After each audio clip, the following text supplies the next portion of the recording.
savings held in fintech and other assets to provide a sustainable critical mass of capital to finance the transformation of our country.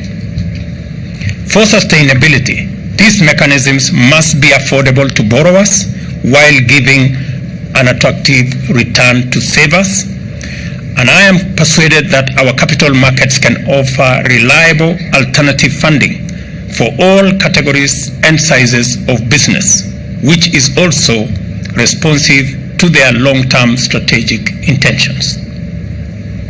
This is how, by saving, Kenyans at the bottom of the economic pyramid can become lenders and investors who finance national development and economic growth.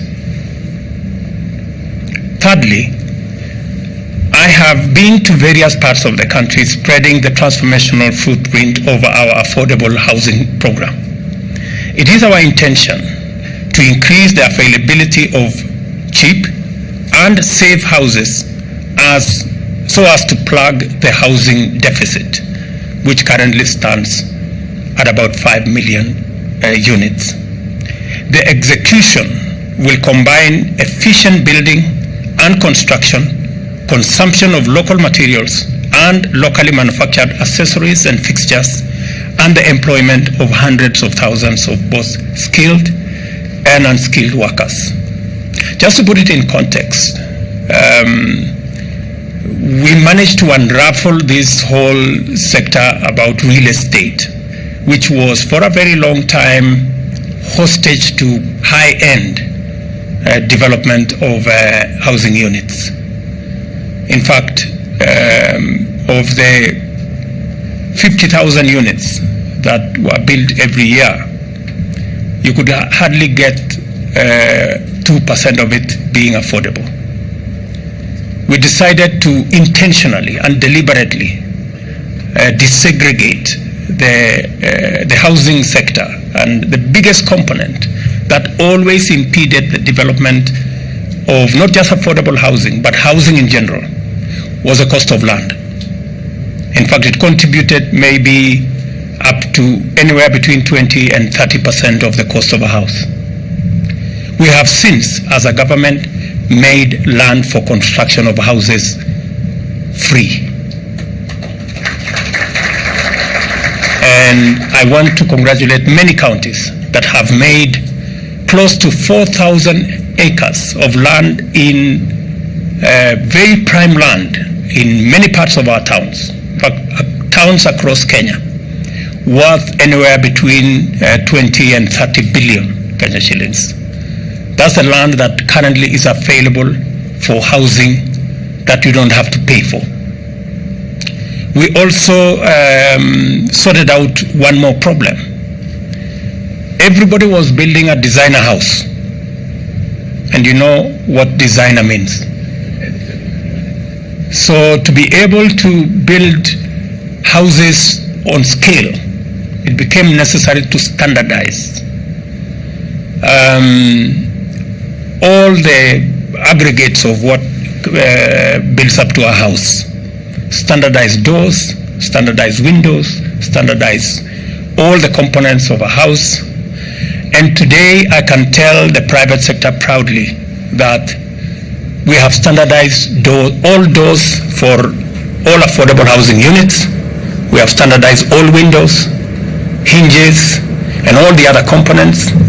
And in our plan of 200,000 houses, what that means is that we, the private sector, the cement manufacturers, the steel manufacturers, the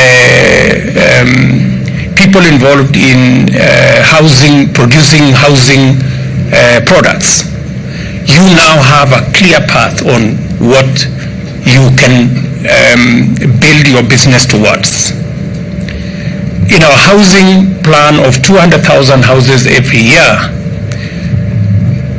our cement manufacturers, you now have 20 million bags of cement that we can consume, 10 million tons of steel, 2 million tons of nails, 1 million doors, standardized doors, so you can produce in scale, because we will consume 3 million pieces of windows.